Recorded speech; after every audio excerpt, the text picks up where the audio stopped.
Cooper. I'll let everybody get up to the stage. And well, if you're like me, you probably had some of that popcorn yesterday that Fluid Quip provided in the swag box.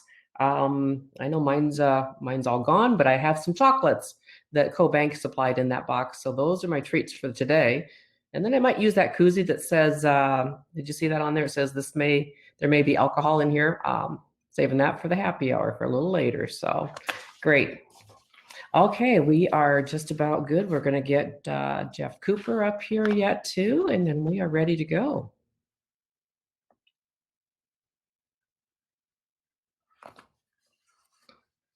Super, we have our panel. This is a very illustrious panel, as you can all see. I've got wonderful bios, but you can also see them on the platform and in the materials. So I'm not going to give you their complete bios because it would take too long, but just to rattle off our names and introduce our speakers, we have Brian Jennings, the CEO of American Coalition for Ethanol, ACE, Emily Score, CEO of Growth Energy, Jeff Cooper, President and CEO of Renewable Fuels Association, and John Doggett, CEO of the National Corn Growers Association. And we thought we'd start by having each of you take a few minutes, give us some of your perspectives from the national level, from issues you're working on, issues you see being important. We entitled this session as What's Ahead for Ethanol. So we're not really looking so much in the rearview mirror. We do that a lot, but we really, in this forum, want to look forward. What can we do? What should we do? How are we going to be successful? So if I think I'll start with Brian and just go in that order: Brian, Emily, then Jeff, and then John, and then we'll have time for questions as well. So please go ahead and use the Q&A, and I'll be watching that and then repeating the questions to our speakers after they all complete their presentations. So Brian, can I start with you, please? Absolutely. Can you hear me all right, Pam? Very good. Yep. Well, it's wonderful to join you and the Nebraska Ethanol Board and this esteemed panel. I see you're going with age over beauty in terms of order of the speakers. So that's unfortunate, but I'll do my best. And I don't want to look backwards very much either, Pam, but I guess it's hard not to think about where our industry was a year ago, when demand for ethanol, demand for transportation fuel really began to fall off a cliff at about this time. And we've had this dark cloud, right, hanging over us for a very long time. But I see signs that, the sunshine is starting to poke through those dark clouds. You see the rate of vaccinations taking place across the country. In one respect, it took us too damn long probably to get here, but what an encouraging sign with the rate of vaccinations. And I'm hopeful that, people are going to get back out there on the roads just in time for the summer driving season to pick up and hopefully demand to pick up. I'm very encouraged by ethanol's blending economics today, and that's something we're working on the marketplace side, on the commercial side. You see ethanol trading at a nice discount to gasoline. RIN value is incredible right now, and to the extent that refiners are blending, jobbers are blending, retailers, this is a great time for retailers to add E15 and E85 if they haven't done so already. And we're making that case as well as we can in the marketplace right now. The price advantage, as long as that RIN value is passed down, is incredible at the retail level. There are signs of life in the export market, of course, and very encouraging to see China get back into the marketplace with some vessels heading there now and commitments to buy significant volume this year. I think about the new administration and how we've, I think, turned a page. It's too early to tell for sure, and we need to be vigilant. But one of the very first actions that Secretary Vilsack chose to take was to announce that he was going to utilize some of the unspent stimulus funds that USDA has at its disposal to help out biofuel producers and others who so far have been left behind.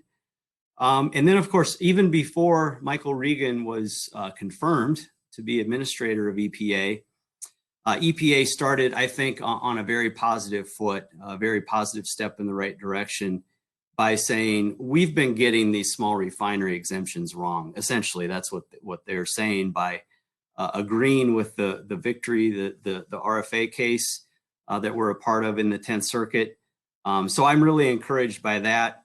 Obviously, we think there's some carbon market opportunities out there at the state and federal level, and I'm sure we can get into those things. But I'm choosing to be optimistic today, and I think there are a lot of signs that our industry is heading in the right direction. Brian, thanks. That's a great overview, and you touched on a lot of things I was hoping you would, and I knew you would, so excellent. Thank you. Emily, can we go to you next and hear your perspective on what Growth Energy is focusing on these days? Hi, Pam. Can everybody hear me okay? You sound great. Okay. Well, thank you for having all of us. I really enjoy when the four of us get together. So hello, Nebraska, and nice to be able to get together virtually. I look forward to being able to hopefully soon get together in person. Maybe I will continue with Brian's optimism and offer a few additional remarks, really looking at priorities, politics, and then marketplace. Our priorities as an industry from 2020 to 2021 don't really change that much. We still have to restore integrity to the RFS. We still have to accelerate market access at home and abroad. What's really changed is that everything will be discussed and viewed and determined through the lens of a climate conversation. And so this administration has been so strong in saying that climate is not only a policy, but it's a political strategy. It's how the administration is going to hold its coalition on the left together. When you've got more than 15 White House working groups on the climate, when you have directives that climate will be an overlay in terms of every federal agency decision, we take that seriously. I think we as an industry have responded really well. We're very consistent in putting forth a really good narrative that we have in terms of our value proposition for this conversation. If your goal is net zero emissions, we can help you get there. EVs alone won't get you there. You're going to need biofuels. Great data coming out in January, 46% greenhouse gas reduction relative to gasoline. That's just your basic corn ethanol. Additional science says, off-the-shelf technologies, that can be 70% next year. So very important that we make the case in every conversation that if you have ambitious climate goals, we can get you there today with today's fleet, with today's infrastructure, and we can do it affordably for all communities. So that's a big narrative that we are injecting into every conversation around RFS, around marketplace, around trade, and around stabilizing the industry. Politically, I am optimistic. I agree with Brian. It's early. We're still in early days. People are still getting their sea legs, and we're still establishing our bona fides with this administration. But the fact that we got Biden on the record during the campaign trail, strong support for biofuels, for a strong renewable fuel standard, admonishing Trump for his abuse of small refinery exemptions, that rhetoric and getting him on the record means that when Mr. Regan comes in, he knows what his boss's perspective is at a macro level with respect to biofuels. We couldn't have a better advocate than Mr. Vilsack, and Brian points to his first gesture and finally giving us some notice and respect with regard to relief. And I think, Regan is, fortunately, he doesn't come in with an anti-ethanol bias, but we've got our work cut out for us in terms of educating him so he can connect the dots with, well, if my boss says this, what does this mean in terms of all of the policies before me on the RFS, on E15 labeling, on infrastructure compatibility, and so forth. Quickly, talk about the E15 marketplace. We're seeing a transition, which I think is incredibly exciting. Last year, worst fuel market in 30 years, and yet retail expansion of E15 grew by 10%. So that was at a moment in time when most retailers were freezing all of their capital investments. That is a signal that E15 has momentum. We need to continue to accelerate that. Years ago, we started out building the marketplace by saying, all right, if you've got E85, let's leverage that with a blender pump. The past couple of years, we've moved to have more E15 offering at terminal. So that lowers the opportunity cost for smaller retailers that can't afford to put in the blender pumps. So we've gone from maybe 5 terminals to almost 220 offering E15. That's the direct result of the retailers demanding that they have access to that. The next conversation that you're starting to see take place is that E15 replace the 87 E10 blend at the retail setting. So there's some interest and some rumblings already with existing retailers. Casey's and a few others have trialed that. So they're taking a look at it. You're also seeing really heightened activity in terms of the state legislatures, where they are looking at different ways that they can accelerate E15. Iowa passed an E15 tax credit. 5 additional states are looking at it. Iowa and Minnesota are looking at E15 standardization. So on the one hand, for our industry, that's exciting. It also gets a little complicated. How do we advocate for accelerating E15 in the marketplace, but also make sure that we do right by our long-term relationships with our retail partners? And then lastly, I very much agree with Brian. UK is moving to E10. The remaining parts of Colombia are moving to E10. Canada, in their clean fuel standard, is going to be moving toward E15 as one of their ways to clean up their emissions. So there's a lot of bright light globally. We still face strong headwinds with protective tariffs, so that's got to be a big part of our conversation with the incoming administration. But overall, I'm excited and optimistic, and I think we all are excited about our ability to engage in a climate conversation constructively. Emily, thank you. That was very good presentation, and there's just a lot going on as always, and appreciate the update there. Jeff Cooper, would you please go next for us? Well, I'm happy to, Pam, and thanks again for the invitation to join you all this morning. And Pam, it's great to see you. I see these other 3 folks quite often. It's usually virtually in recent months, but I haven't seen you in a long time. So great to see you, and happy to be part of this conversation this morning. I guess I would add my voice to the chorus that you've already heard from Emily and Brian.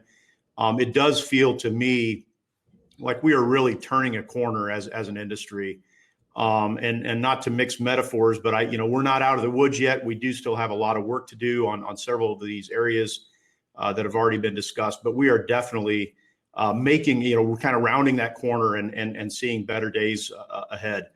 We're seeing that with just basic fuel demand. Gasoline consumption continues to rise. There are some analysts expecting that we're going to be back at pre-pandemic levels of consumption as early as this summer, as more folks are vaccinated and getting back on the roads. We've seen a few, weekly reports from EIA recently that indicate that things are headed that direction. So, first and foremost, I think that is really good news and reason for optimism. Helps get that floor back under our industry and gets us focused on growth again, instead of just recovering and clawing back and getting out of the hole that COVID put us in. I think we're also turning a corner on the RFS.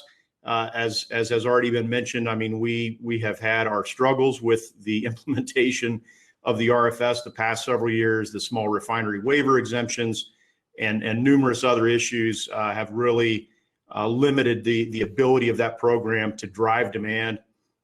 We're seeing that program return to driving demand and growing consumption.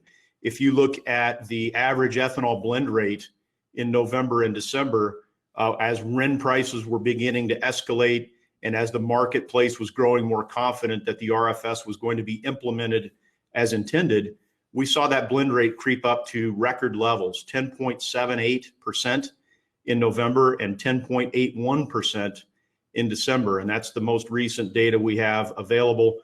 We expect to see that continue to grow. And obviously that's reflective of the increasing contribution of E15, growth in E85 consumption. I mean, if you look at the sort of RIN-enabled discounts on E85 right now, it's pretty clear to see that consumption is growing in that space because of the fabulous pricing that we're seeing on the street. And I think just as you've already heard, I think we've seen a fundamental shift in the administration's approach and the political approach to the RFS. President Biden has expressed strong support repeatedly for the RFS. The new administrator, Michael Regan, has said the RFS will be a top priority for the administration. He's committed to greater transparency in implementing the program. And already we've seen EPA sort of put their money where their mouth is. They have, completely reversed the agency's position on small refinery exemptions. They now agree with the 10th Circuit Court decision. They just filed a brief on Wednesday with the Supreme Court at the same time that RFA, NCGA, ACE, and National Farmers Union filed our brief. EPA put their brief in, and it was very well aligned with ours. They agree with the 10th Circuit Court's interpretation. They agree that EPA under the past administration had erred in granting all those waivers. So we do feel like things are headed in the right direction there. There's a lot on the line with that Supreme Court case. We got oral arguments coming up in April, but we are very optimistic, cautiously optimistic that the Supreme Court will affirm that 10th Circuit Court decision, and hopefully that should be the nail in the coffin for the small refinery exemption program. We are turning a corner on E15, as Emily mentioned. We're seeing pre-blended E15 offered at more than 200 terminals today. That's a relatively recent, happening in the marketplace, and that really helps a lot of retailers avoid some of the more costly infrastructure hurdles at the retail level. And again, that's a lot of that's being driven by RIN pricing and just the favorable economics, around blending right now. Turning a corner on exports, as you've already heard mentioned, we did see China re-enter the market in the last few months. We even saw some product move into Brazil. We do still have tariffs in both of those markets, and I think it just speaks to the tremendous economic benefits and competitiveness of U.S. ethanol when we can get into China with a 30% tariff and get into Brazil with a 20% tariff, just because our product is so competitive in those markets as a high octane, low carbon fuel additive. So we certainly have work to do in the export space, but again, the signals we're getting from the administration are positive. We've had good dialogue with the new U.S. Trade Representative, Catherine Tai, and her team. They are prioritizing the ethanol trade issues as they look at ag trade issues that need to be resolved. So overall, a very optimistic feeling as we move a little further into 2021. Certainly a much different feeling than we had at this time a year ago when the market was sort of entering a tailspin due to COVID-19. So I guess now the question is what's around that corner once we make the turn. And you've already heard it mentioned a few times today. We think the conversation for the next 4 years, certainly the next 2 years, is going to be all around carbon and what can we do to reduce carbon emissions from the transportation sector. We know ethanol is going to play a significant role in doing that. We know ethanol is available today at scale to really help quickly reduce carbon emissions from transportation. We don't need to wait until 2035 or 2050, to electrify the fleet. We can do a lot right now we can do a lot more with ethanol. So we think that's going to be a big part of the conversation. We think a national low carbon fuel standard is going to be something that is discussed, and we want to be at the table. We are at the table for that discussion, and would encourage the industry to embrace that opportunity and discussion rather than run from it. We absolutely believe that ethanol can be a net zero transportation fuel source. When you think about the fact that, as Emily mentioned, we're already 46% better than gasoline on average, we can get to 100%. We can get to carbon neutral or even carbon negative by adopting things like carbon capture and sequestration, by making sure our regulators are properly accounting for soil carbon sequestration, by replacing some natural gas with biogas. There's just a lot of things that the industry can do to keep driving that carbon intensity score down. And the industry will do those things if the proper signals are out there. And we think putting a price on carbon through a low carbon fuel standard is the way to do that. So I'll stop there, Pam, and look forward to Q&A and continuing this discussion. Perfect, Jeff. Thank you. That was great. John Doggett, would you go next, please? Happy to, Pam, and thank you for the opportunity to be with you today. And since I was seen to be tagged with the old guy tag, and as the victim of ageism on this panel, I am going to go ahead, Pam, and do something you asked us not to do, and that is I'm going to look to the past. But I want to look to the past in order to to frame the discussion for the future. And my younger panelists, probably some of them weren't here then. Brian was around in at the turn of the century, and we started talking about energy bills. And it was an interesting discussion. And you know, those of us in the ethanol industry, we were really concerned. We get George W. Bush and Dick Cheney, two oil guys, are elected president and vice president of the United States. I hope some of you remember the absolute terror that existed in the ethanol industry with those two guys being where they were. Turned out to be the best two people we ever had. And so I want us to remember that when we get to talking about who's our friend and who's not our friend, we need to build new friends. So those two guys came to town. We had a bipartisan, you know, we had House was Republican, then Democrat, and then Republican, and then Democrat, but we passed a bipartisan bill in 2005 and then 2008. Why did we get that bill passed? We had a problem to solve. We had an existential problem that needed to be dealt with. We were way too dependent on foreign energy. 9/11 really put the inflection point there. That showed us how dependent we were on foreign energy, because in order to get that foreign oil, we were doing some things that really made people mad in the Middle East. And we ended up being in two wars that are still going on. And the thing that we did in the corn industry and the ethanol industry is we came forward and we said, we got a solution. Not the whole solution, not even the biggest part of the solution, but a significant part of the solution.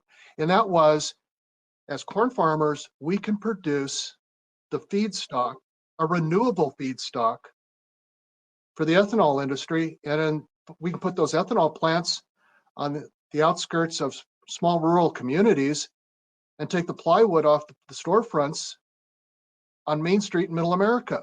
That's a pretty cool thing. But it wasn't about solving our problem, because we had a real problem because we had a lot of corn. It wasn't our problem that was getting solved. It was the country's problem that was getting resolved. It was stepping forward and in a bipartisan fashion, figuring out how we're going to solve some problems that face this country. And we were in a good position because we helped solve somebody else's problem. So it wasn't because they like farmers, but it was because, hey, we got an ability here to do something. The other thing we did is we brought votes.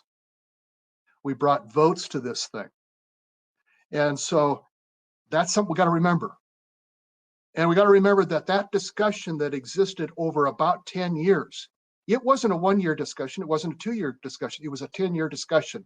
By the time we started talking about the RFS to the time we got to the second RFS, a lot of things changed. I remember a 6-month period there where all we talked about was RINs. Over and over and over again. How long, what's the shelf life of a RIN? We're going to get into those goofy conversations. Let's not let the small things get in the way of understanding what we have to do. And that is, we have to step forward and say, there's an existential problem that exists in this planet. And that is, it's climate change.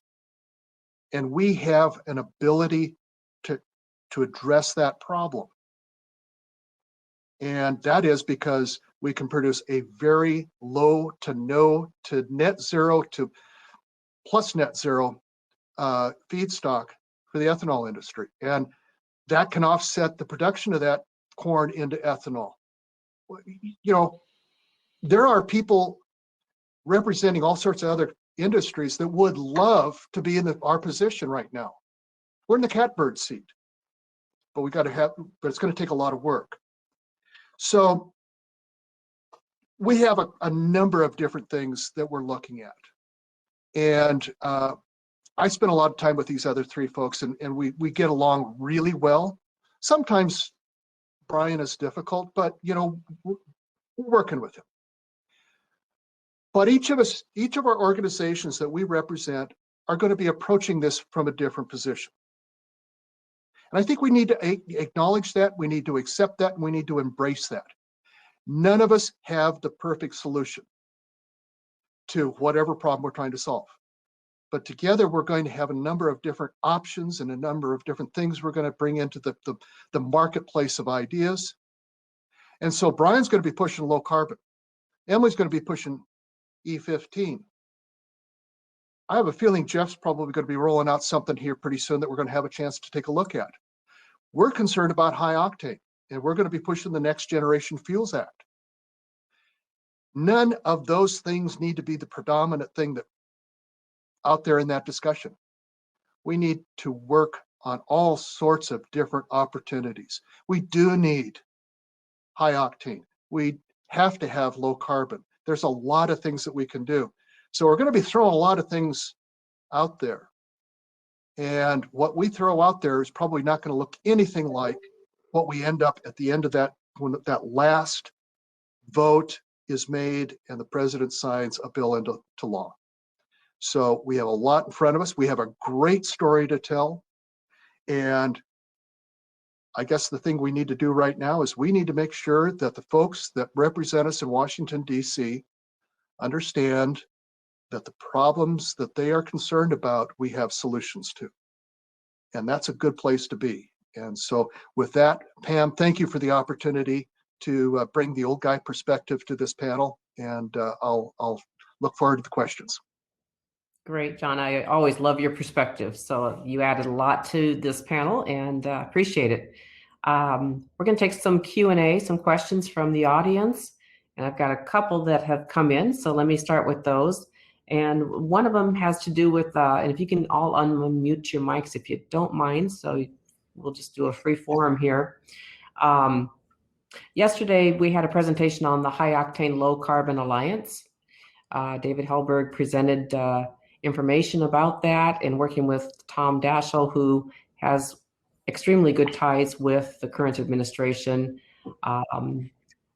Could you speak to that approach that he was describing as more of a regulatory approach versus a legislative approach?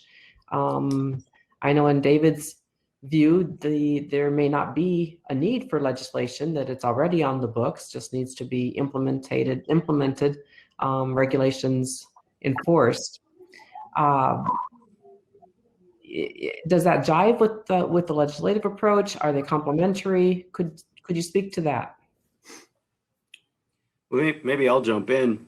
I don't think the legislative and regulatory avenues to accomplishing our goals need to be mutually exclusive.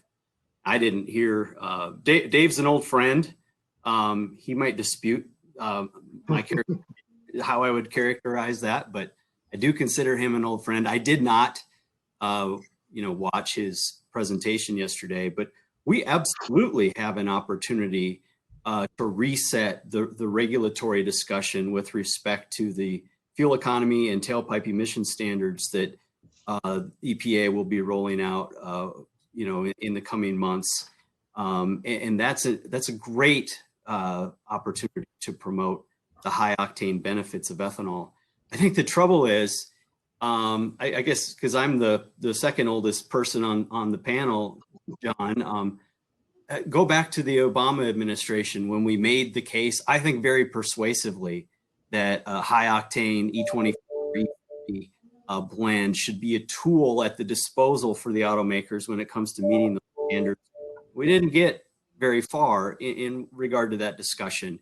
And then the Trump EPA rolled back the Obama standards and proposed their own standards. And we once again made the case, I think very persuasively, along with the automakers, by the way, a very diverse coalition, that high octane fuel is a low cost solution to helping meet these CAFE greenhouse gas standards. And I was personally told by Scott Pruitt in his office, we're going to help you on high octane fuel.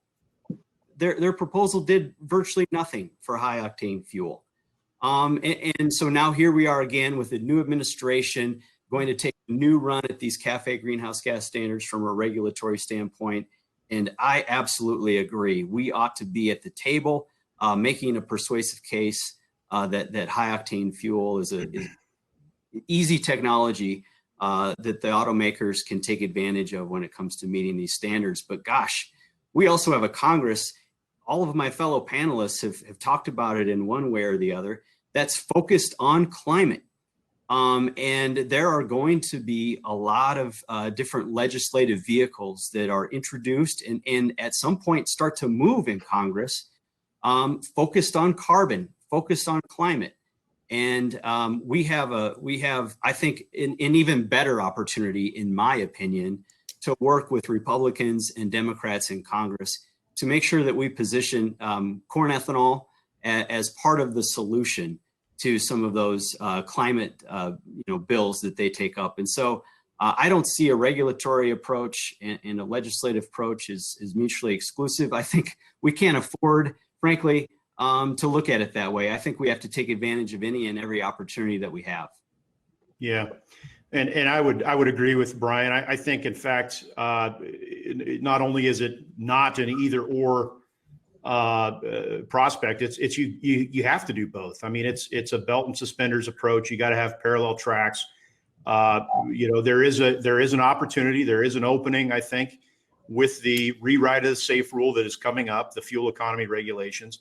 Michael Regan this week said that by the end of July, they're going to have a proposal out for new fuel economy standards. They're rolling back Trump's rollback of the Obama era standards. So we're kind of doing this, ping pong game on fuel economy standards, but we're expecting to see this administration's first foray into those standards by the end of July. So we do think there's an opportunity between now and then to do as much as we can to help educate the EPA and the new administration about the value of octane, about the fact that it is low-hanging fruit, that you're leaving fuel economy, fuel efficiency and emissions reductions on the table by not addressing fuels in the context of fuel economy regulations. Those regulations have always been focused just on the vehicle and the engine technology. Of course, fuels and engines work as systems, so you need to really address both to get the most bang for the buck out of that system. I guess I would maybe disagree with Brian a little bit about we certainly and strongly support a legislative approach on high octane, low carbon. We were big time supporters of Sherry Bustos's bill last Congress and had quite, a large hand in helping get that across the goal line. But I think it's going to be tough in this Congress to get traction on legislation that sort of leads with octane. As we've all been saying, everyone's focused on carbon. And so if the octane piece of this isn't wrapped up somehow in a low carbon bill, it's going to be tough to get traction. If you're trying to lead out of the gate on the octane, I think it's going to be really hard to get much interest on the Hill. So we do think there's a real opportunity on the regulatory side with an administrative approach, but we got a lot of work to do to educate the new folks at EPA about this opportunity and about this benefit. But we're part of that high octane, low carbon alliance as well, and we'll be doing our level best to make sure octane is injected into that conversation. I would add a few things. As we're moving from a defensive posture, so much of the last 4 years was a lot of ire that galvanized all of us, SREs, Trump EPA. That was easy for us to coalesce around. What is harder, as John mentioned, is how do we coalesce around the mechanism to build market share for us moving forward? There are a lot of good ideas out there. There is no one best idea. There is no one silver bullet. The most important threshold for us in any conversation is that we get a seat at the table and we are viewed as a tool in the carbon mix. So that's job number one. Job number two then is for us to frankly be opportunistic as an industry. I agree with Jeff. I think legislatively for the next 2 years, it's incrementalism at best. If things move, it's more, what is the opportunity on an infrastructure bill? What's our infrastructure play? What is our play in a budget reconciliation? What can we find in a tax conversation that's going to help biofuels? What is Regan going to be doing, and where are the opportunities where we can insert ourselves to our advantage? So it's crossing that threshold, getting the seat at the table, pushing our ideas. But I think rather than saying this is the most important thing that we need, this is exactly what we want, it's being flexible and agile. And when we see that opportunity moving, to the best that we can coalesce around that and get it across the finish line. I'll just agree with all my fellow panelists. Excellent. Good. I think you guys nailed it, that there is not one single approach. It has to be a multifaceted approach. And so good comments on that. And we're anxious to see. Timing is critical. I think, Jeff, you said by July, mid-July, they hope to have that wrapped up. So this is the time, and I think we're in a good spot to jump on that bandwagon. So thanks for working on that as we go forward. A lot of talk about national LCFS. I think, Jeff, you mentioned it as well. It's been a lot of talk about regional ones. The Midwest Clean Fuels Program, I think, is getting some legs as far as maybe, I think, in Minnesota. Brian, do you want to talk a little bit about that? And then I'd love to hear from all of you on how does that interfere or complement a national LCFS? Are we shooting ourselves in the foot by trying to push for states, or should we be more focused on the national? Pam, I thought you'd never ask. I get to answer this question.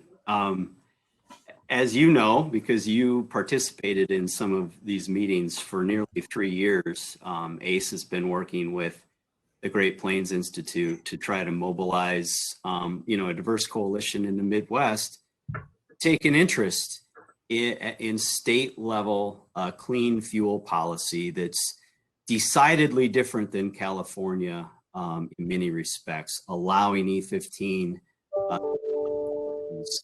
truly being technology neutral, so electric vehicles aren't picked as the winners by the government from the get-go. Insisting on the life cycle science to be right with respect to the carbon intensity of all fuels, a level playing field with respect to that, and having a policy in place that has a carbon market that's valuable enough that there's an incentive to pay farmers for practices that indeed help reduce the overall carbon intensity of fuel. And I think that that's embodied by the Future Fuels Act, this bipartisan legislation that was introduced in Minnesota that you referred to weeks ago. I'm under no illusion that the Minnesota legislature is going to enact this legislation this year, but we're starting the conversation. And it's not just in Minnesota. There's interest in Ohio and Indiana and Illinois and Michigan. New Mexico took a run at legislation. Legislation may pass in Washington and New York. And to your question about does efforts by us and others to try and enact clean fuel policy at the state level frustrate or complement the national conversation, my opinion, and it's simply my opinion, is that the state level activity absolutely complements and can and should inform the national conversation. And here's why. Right now, really the only or a couple of the only programs in place are on the West Coast, the most prominent of which is the California Low Carbon Fuel Standard. In many respects, it's been great. E85 use is quadrupled under the California LCFS, but that program has a lot of imperfections. It's got a lot of warts. It does favor electric vehicles over all other low carbon technologies. It does cherry pick the GREET model. Right now, California doesn't allow E15 use. That would be a shame if the California program were the example, the model by which Congress and the Biden administration someday take up a national policy. We have to do our level best, not only to create carbon markets in the Midwest that increase the demand for ethanol and the value for ethanol, but show Congress and show the Biden administration there's another way to do this. There's a different way to do this. And it's particularly important for politics. And that is that if low carbon legislation ever picks up steam in Congress, it's going to require Republican votes in the United States Senate. Thankfully, Republican senators aren't going to endorse a California approach to low carbon fuel policy. But if we get it right in the Midwest, or at least build momentum about how we can get it right in the Midwest, that could lead some Republicans in the Senate to say, I could be comfortable with this. If you can guarantee we're going to have some credit value go to farmers for activities, if we're going to treat biofuels fair. And that's exactly what we're trying to accomplish with the Midwest effort. And Pam, I guess I would add to that, again, I don't think it's an either or proposition. I think we have to be doing both. We have to be pushing at the state level for, adoption of these policies that are done in a way that do benefit biofuel producers and farmers, that don't make some of the same mistakes that California made. And then, when you get enough states adopting these sorts of policies, it puts pressure on that national conversation. I mean, look at, again, kind of going back in history with John, you look at how many states adopted ethanol blending requirements kind of independently, and that really put pressure on the Congress to look at a national program, which became the RFS. You had states doing MTBE bans and phase outs. So a lot of this action begins at the state level, and once you kind of hit a tipping point, then really it there's nowhere else to go but a nationwide conversation. So we think that's the way this is headed, and we absolutely want to have some of the states that are adopting LCFS programs to be adopting LCFS done right. So when it does come time for that national conversation, we can point to a Minnesota program or a Midwest regional program or Iowa, Ohio, whatever LCFS, and say that's the model we think should be imported into DC and used as the basis for federal regulation. So again, I don't think we have to pick or choose between a state and national approach. I think we got to be doing both. I think Brian and Jeff, excellent comments, and I agree with what they both had to say. I would emphasize as well, the details matter. And so we've got to make sure that we get it right so that any future, whether it's a state, local, or a federal LCFS, does have that growth path opportunity for ethanol. And I think, an important component of the conversation too, when you get to the federal level, is that let's have an LCF conversation, but we don't have to bring the RFS into it. The RFS is a very good energy policy. Let it stand. Let's have a conversation over here about LCFS in addition to the law that we have on the books. Good clarification. Yep. John, I think the corn growers are extremely important in this conversation. I think the success of a Midwest policy, especially, and then a national policy, will depend on the involvement of the farmer. How do the farmers, how do the corn growers view a low carbon fuel policy, especially as we look at the soil organic carbon sequestration value that can really make our fuel, as you said, a net zero or even minus zero carbon sink? Sure. Well, Pam, we've spent so much time in working on our sustainability platform. We can prove so many things that we only thought maybe existed 10 years ago. Our soil health partnership has nearly 8 years of really good data across the Midwest from 200 farms as to what works, what doesn't work. Not only how much carbon are you sequestering in the soil, but how much money did you make? More money did you make by using that practice than you did had you not? We want to do both. We don't want to just sequester carbon. We want to sequester carbon and have that farmer make more money. The importance of this is, and the driver on this is, the more of these practices you do, the more money you're going to put in your pocket. That's a nice incentive. As far as as a state or the state low carbon fuel standards, these are laboratories for what we can do nationally. And it isn't just what works right, it's what we find out that didn't work right. I've repeated a lot of my mistakes, but every once in a while I learn something from them. That's what we need to do. We need to learn something from these programs, because Minnesota can have a great program. I have no doubt that they will. They've been doing this for a long time, but they'll probably get a few things that didn't work out the way they wanted them to. Same with Indiana or Illinois or whatever. We need to take a look at all of these. They are not contrary to one another. I think they just add value back and forth across the chain. As far as where corn farmers are, we are very committed to high octane, but we are certainly also very committed to low carbon. the thing we're most committed to is let's grind more corn to make more ethanol. That's the most important thing. Amen. Absolutely. I'm going to put a message out to everybody. I would take some more questions for our panel here. You can either use the chat function, I have that up and I'm watching that, or the Q&A. So whichever way works better for you. But I would welcome your questions. I've got a couple more here that I can go with, but I also want to make sure we cover issues that you are interested in. Just to finish up on that conversation about a LCFS program in Nebraska, that question was raised to Governor Ricketts yesterday during his opening remarks of our forum. Very positive response from him. Comment was he hasn't seen any legislation or heard of any being prepared. Well, that's probably going to change pretty soon, I'm hoping.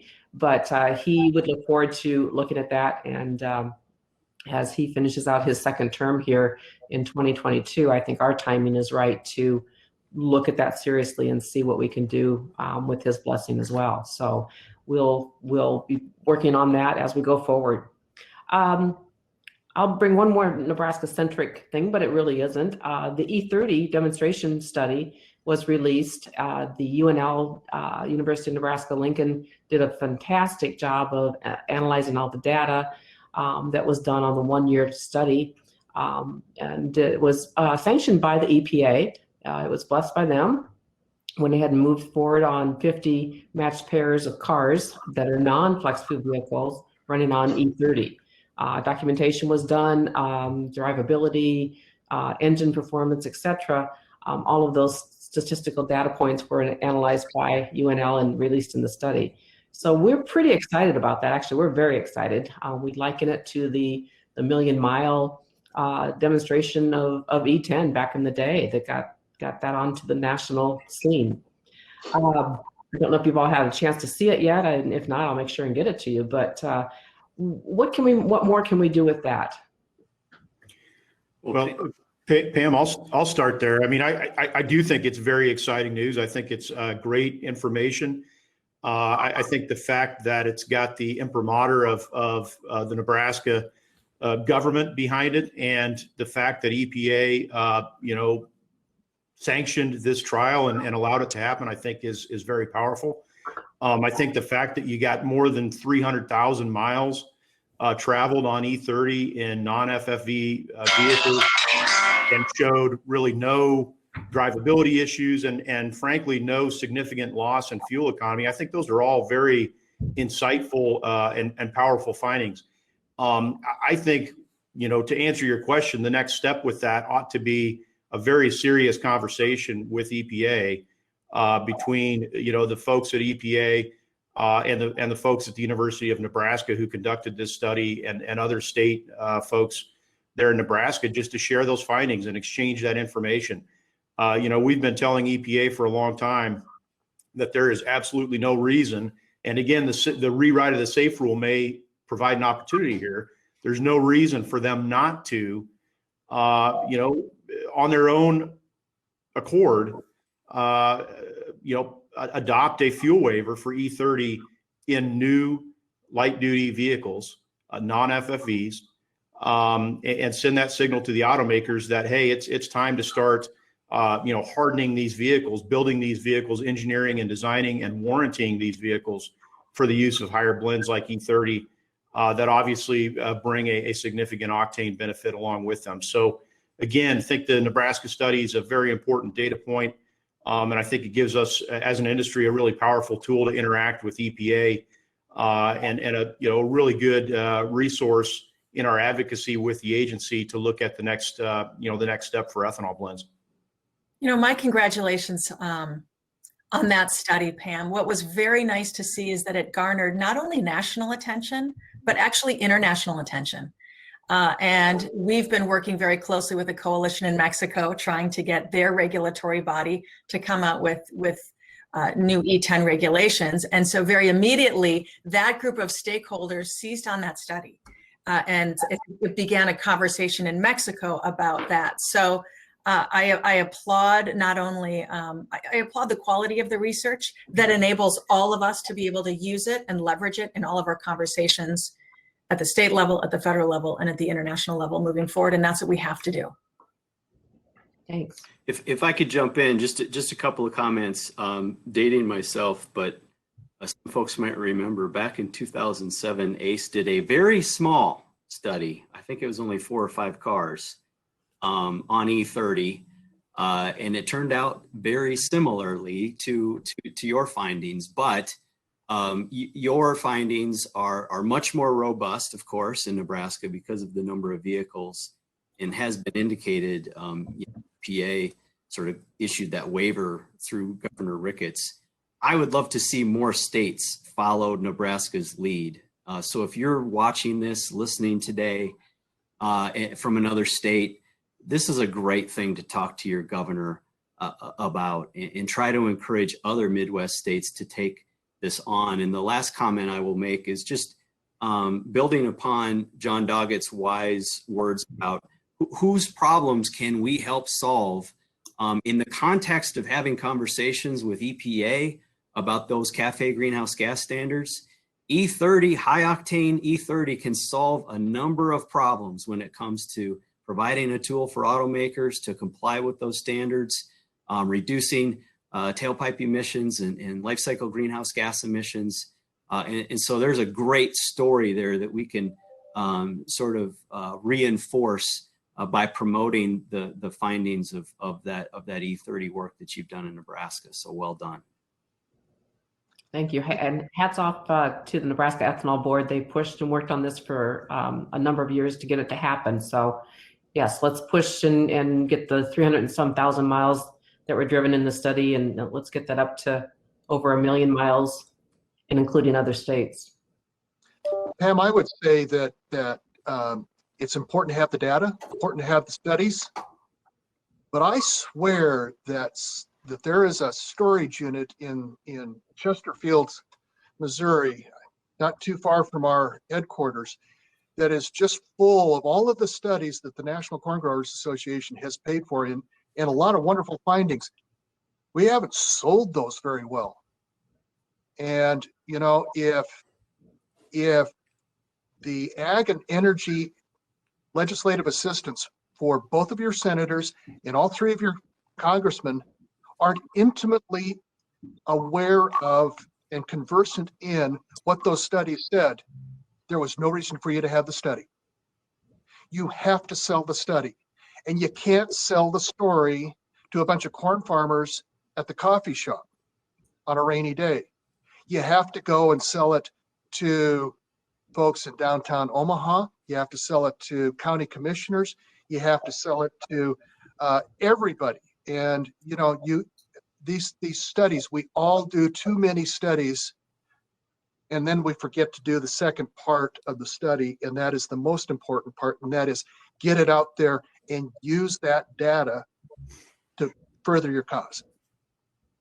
Excellent point. Excellent point. Makes me glad we have Anil from the University of Nebraska-Lincoln as our last speaker today. That will really inform this panel of the forum, or this whole attendance of the forum. But yeah, you're right, John. We need a broader audience. Excellent. A couple questions, and one follows along this line a little bit as far as cars. Devin Mogler asked, the automakers haven't moved to build cars optimized for higher blends of ethanol, and now they're all in on EVs, as we know.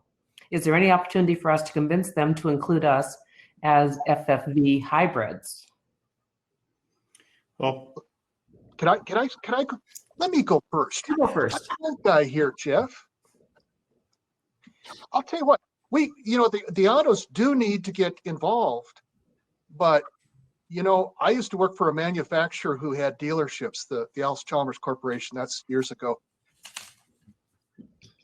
You need to go walk into your GM dealership. If you bought a pickup, or if you're thinking about buying a pickup at your local GM dealer, go in and talk to the owner of that dealership and tell them how you bought that pickup. You bought that pickup because you made a little money selling corn. You bought that pickup because you made a little money in the ethanol plant.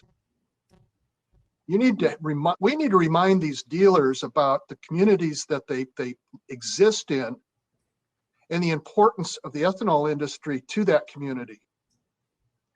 We're not going to get through to the C-suite in Detroit. We've tried that over and over again.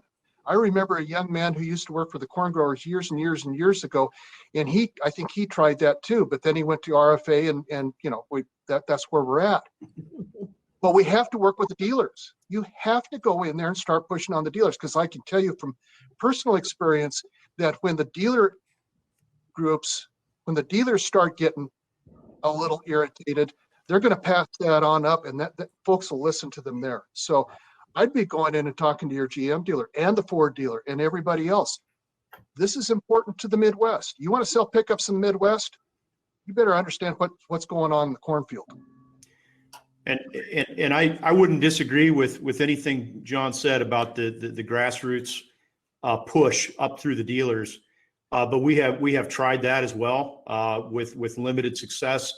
It's not to say it's not important and we shouldn't keep doing it. You know, several years ago we sent, not we, but our constituents sent 60,000 postcards, 60,000 to the automakers in Detroit saying, we want you to keep making flex fuel vehicles because of all the reasons John said. And the response we got was, nah, we're going to move away from FFEs because we don't get CAFE credits for them.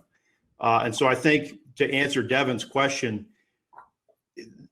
CAFE compliance credit is worth more than gold to the automakers. And until we can figure out a way to restore some modicum of meaningful credit for fuel economy compliance and GHG tailpipe compliance, we're going to have a hard row to hoe with the automakers on FFEs and E30 optimized high octane engines. And until they get some credit that they can turn into EPA to show compliance with their fuel economy standards, it's going to be difficult for us. So it's a multifaceted approach. We got to keep that grassroots pressure up. We got to keep reminding dealers all the reasons John said they need to continue making FFEs, but we've got to figure out a regulatory pathway. And again, maybe it's through the rewrite of the SAFE rule to reintroduce more meaningful compliance credit through fuel economy and tailpipe standards. You know, I totally agree with John and Jeff. For the autos, I mean, they've been very clear. They're going to be agnostic on the source of octane. They're not going to weigh in for ethanol one way or the other. It's all about the incentive for them. And Jeff laid that out, I think, very clearly. So what is the policy mechanism that incentivizes them to work with us? That's what's going to be the key to getting them on board and changing the equation.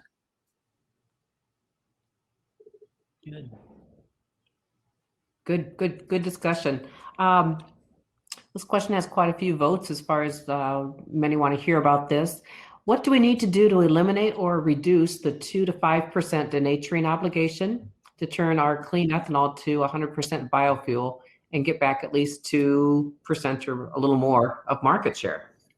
Pam, that you whoever asked that is that's the $10,000 question, or certainly worth more than that. We've been after TTB for years on that requirement. And we think it's completely unnecessary. We think there are we're past the original rationale for that denaturant requirement. We don't see any reason to continue requiring producers to poison their ethanol with 2% denaturant, 2.5% denaturant today. But I will tell you, it's a taxation issue. And it's been tough to get any breakthrough there. One thing we are seeing some traction with is getting TTB interested in approving renewable denaturants. And that may be another way of skinning the cat, where we can denature fuel ethanol with another renewable fuel product that makes it, renders it unfit for human consumption. But a lot of work to do there. It seems like something that would be so simple, but we've really had a tough time breaking through at TTB on that issue. Good. I think thanks for working on that. I know you have been working on that doggedly for quite a long time, but yeah, that would give us a couple more percentage points, and that's always good. This question's a little different here. Christy Moore asks, well, I think the domestic conversation is important, around the world opportunities. So we are working policy, technical and regulatory issues. What else can we do? Looking at a global perspective. I think we've got a lot of opportunity to the north and the south, our neighbors to the north and the south. Canada has become our #1 trading partner for ethanol. They've got very forward-leaning clean fuel policies. They're finalizing their own clean fuel standard, which has a nod toward an E15 marketplace by 2030. So excited to continue our conversation there. Mexico could potentially be a market opportunity for us the size of California. If only they could get back to an E10 situation. Right now, we're spending a lot of time. The CRE, the regulatory body, has a May 27th deadline to reintroduce rulemaking that would establish E10. So we've been spending a tremendous amount of time with stakeholders in Mexico, with Grains Council and RFA and Corn and others, trying to make some progress, and really similar to kind of the Trump situation that we had, where we've got to get to the actual president of Mexico for him to pass that agency. I mean, Brazil, unfortunately, we were hoping that at the end of the administration, we could have eliminated that TRQ. And right now that we've got a 20% tariff on every gallon going to Brazil, and they are able to export into the US virtually tariff-free. That's a very imbalanced relationship. And so very important conversation point with USTR. And, you know, China, of course, is the flip the switch opportunity. If China opens up the way that we know it can and should, that would most immediately flip the switch in terms of demand. But you've got a lot of countries, I talked about a few before, who are moving into the E10 scenario. And so we've got to be as bullish and as engaged on the global platform as we are on the domestic platform. Excellent. Thanks for your work on that, Emily. And I know the Grains Council does a fantastic job, as do others in that arena. So it takes a lot of time. Probably time for one more question, maybe two. Let's see here. With positive carbon calculations, relatively unknown outside the industry, I view an embrace of blockchain tech, including an embrace of cryptocurrency, as a lucrative next step for biofuels. Agree or disagree? John, that's your question. Yeah, that has John Doggett all over it. I spent about half an hour earlier this week trying to figure out what Bitcoin mining really means. I know now less than I did 2 weeks ago. So I will pass on that question and turn it to one of my more able and intelligent panelists. That wouldn't be me. No, I really don't have anything to add there either, Pam, other than I know that there are some folks really looking seriously at integrating blockchain approaches into the biofuel supply chain. Good. Yeah, I don't really have anything to add. Troy Bradenkamp come up with that question. Let's blame it on Troy. Okay. A couple on the reset of the RFS in 2022. Can we go there? Let's see what we know for now and where we think it might go. Well, yeah, I mean, we know that EPA has their head down, you know, their heads down right now working on a proposal for the post-2022 volumes, the so-called set rule. By statute, that final rule is supposed to be out in October of this year. EPA has already confirmed to us that they will not make that deadline. They think they'll probably be lucky to have a proposal out this summer or early fall, and then a final rule probably sometime in 2022. You know, our approach in interacting with the agency has been to say, look, you've got 6 statutory factors that you're supposed to evaluate to inform the volumes in 2023 and beyond. And they involve things like the impact of the RFS on energy security, fuel prices, farm income and you know, rural economic development, food prices, commodity prices, environmental quality and emissions. Our point to the agency has been any objective analysis on any of those factors is going to show that the RFS has been an absolute winner. It has improved the environment. It has reduced fuel costs for consumers. It has boosted farm income and helped rural economies. So, on that basis, we shouldn't expect to see anything less than what we see in 2022 when we talk about 2023 and beyond in terms of volumes. We expect the RFS to continue to be a growth driver for the industry long term. Now, what those volumes look like exactly, I think will be up for debate, and there's a lot of analysis and a lot of discussion to happen to set those actual volumes. But the sort of the line we're drawing in the sand is we got to see continued growth in the categories for all renewable fuels beyond the 2022 volumes as we move into 2023 and beyond.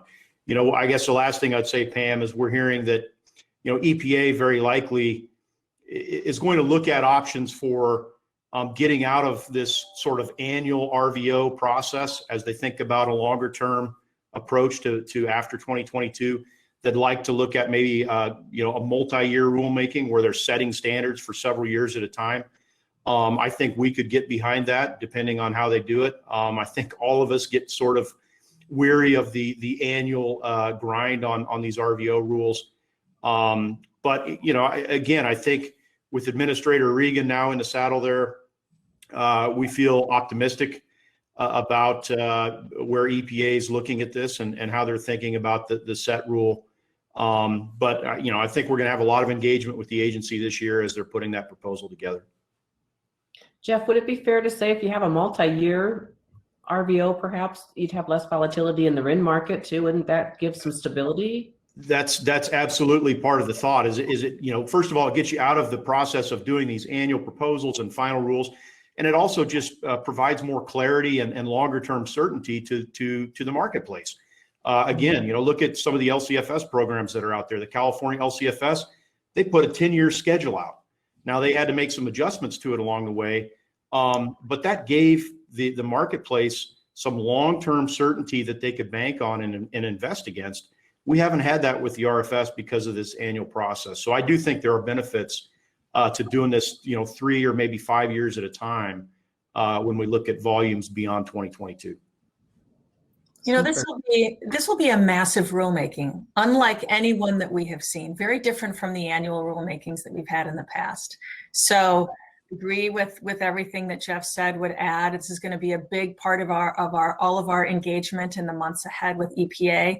We've been building out the data to remake the case for ethanol for actually several years now. And we'll have to remake the case, but we start with the premise that the RFS of tomorrow has to be stronger than the RFS today. So there should be, and we need to make sure there are opportunities for continued growth, as Jeff said, in all categories. I think we also have to manage our expectations. It is not going to necessarily deliver kind of the seismic step change in demand that we would see with some other mechanisms. But it's going to be really, really important for the industry, and it's something that we can't take for granted this year. Pam, if I could jump in just briefly, just something related to the RFS and this new EPA. We hear Michael Regan say all the right things, right? I have an open door policy. We're going to restore transparency and integrity to the RFS. There won't be any surprises. We're going to follow the science. Those are all very encouraging things to hear from the new EPA administrator. We also hear him very, very carefully talk about biofuels and specifically say, well, we're especially supportive of advanced biofuels. And I think everyone knows that's a loaded term. There's one definition of advanced biofuels. It's in the RFS, and it specifically excludes cornstarch ethanol. It's if you reduce greenhouse gases by 50% compared to gasoline, but cornstarch ethanol, you're not included. We've got to be very persuasive in making the case. My colleagues have cited the life cycle, the latest life cycle science that suggests just your average corn ethanol is 50% cleaner than gasoline. So by definition, we are an advanced biofuel except for that sort of political exclusion that was included in the RFS. We've got to reframe this discussion for the Biden administration and for EPA, so they recognize that corn ethanol is absolutely an advanced biofuel, if that's the sort of terminology and rhetoric that they want to use. I'm in full agreement with Brian, and you know, the reason we had the exclusion for corn-based ethanol was that was how we got 15 billion gallons. There was a real concern that what didn't happen would happen, and that was we were going to have a massive move away from our traditional customers, the livestock industry, all those folks, and it was all going to go to ethanol. That's in large part why that was put in there. But in return, we did get the 15 billion gallons. We also need to remember that really by now we should be at 32 billion gallons of renewable fuels in the United States right now. We're not there because cellulosic ethanol is still 5 years away. But I've had one-on-one conversations with Michael Regan and 2 small group meetings with Administrator Regan, and I challenged him a bit yesterday when we talked to him, because he had said at the AgriPulse forum that, you know, we need to work on advanced biofuels. And my point to him was, Mr. Administrator, corn is an advanced biofuel now. The corn that existed back when we did the 2008 energy bill is completely different than it is today. The ethanol processes that were in existence in 2008 are completely different than we have today. We have made all of this advancements in this space, and now you're going to go ahead and limit us because, you know, of a term that is no longer relevant. Getting it right, no matter what the feedstock is, that's the most important thing. And I think we're going to have an opportunity there, but we're going to have to make sure that we keep people away from getting panicked about food versus fuel, because that still is out there. You know, those are all good points, and I have really enjoyed this panel discussion. Thank you all for today, and thank you all for everything you do for the ethanol industry. Because of all of you, we are stronger, better, and have a bright future. I think we're going to sign off now so we can get our next panel or next presenter up. Thank you so much. Thank you. Thank you, Pam. Thanks, Pam. It's been fun.